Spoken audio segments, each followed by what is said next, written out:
Ngimela ukufunda ilizwi lesihlanu uYesu walithetha esinqamlezweni. Apha ke sifumana kwincwadi ukubhala ngomvangeli uYohane isahluko se-19 sifunde verse 28 efundeka ngohlobo. Emveni koko uYesu esazi ukuba zonke izinto zifezekile ukuze sifezeke isibhalo, wathi Ndinxaniwe. Alo mazwi inkosi ihlala emazwini iwasikelela ngoku kude unonaphakade. Amen. Bawupresident kunye nabashumayeli nalo lonke ibandla, mandithi protocol all observe. Apha ke sifumana ilizwi kwincwadi uJohane uMbhaptizi. Okokuqala uJohane ulavisho kuqala evula nje uthetha ngolizwi, uthi ilizwi laba yinyama. Ngalo mazwi ke namhlanje kawufunda iBhayibhile yesiSuthu ithi kinyorile. Ngeli xesha ke uYesu ukwisimo esenzima, ngoba nokuba wasifunda isibhalo uyafumana ukuba oko wayehamba enkundleni zamatyala azange ufumane indawo apho kuthethwa ngokuthi uke wahlala phantsi.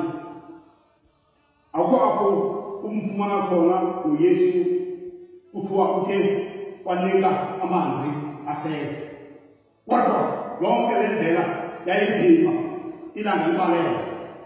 Ngoku eli lizwi ulithetha malunga ngentsimbi yesithathu emveni kokuba ubumnyama bebakume ubungena lonke ilizwe. Uthi uYesu Ndinxaniwe.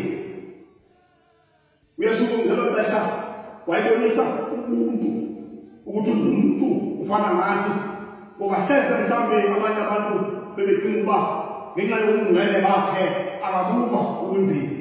Uthi Ndinxaniwe.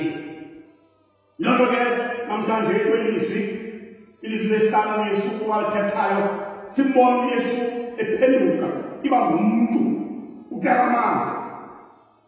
Uke wacela amanzi kwintombi yomSamariya, wathi nika amanzi.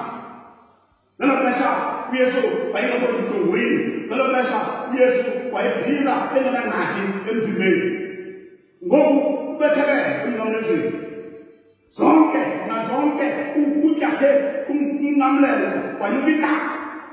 Ngaloo mnqamlezo uthe endleleni apha wanikwa nokireni ukuthi amthwalise ngenxa yobunzima kwaloo mnqamlezo. Ngoku ufika ixesha lokuba athi Ndinxaniwe. Olu qano lukaYesu kungenxa yokubeni libangelwa ukubetha endleleni nokufaka isitshaba senameka, ubuhlungu awabuvayo. Ngoku ufika ixesha lokuba anqandwe njengomntu, uthi Ndinxaniwe. Kodwa ngelo xesha abantu abamnikanga amanzi, bamnika ivinini, ngoba babela bonke abantu bebukele bathi lo ayinguye na lo ebekutsa amanzi ayenziwayo. Siyazi ke khamani ethandwa uThixo, ixesha elinzima, ixesha lomnqamlezo, ukubulawa komntu kaThixo ebulawa ngabantu. Uthi Ndinxaniwe. Uthi Ndinxaniwe. Loo nto ke funeka simamele eli lizwi, simgcine ezintliziyweni zethu ukuba uYesu wayenqandelwe amanzi. uyesu ukufa kwakusekufuphi kuye uyesu wayejongene nokufa uthi mnqandile ngoku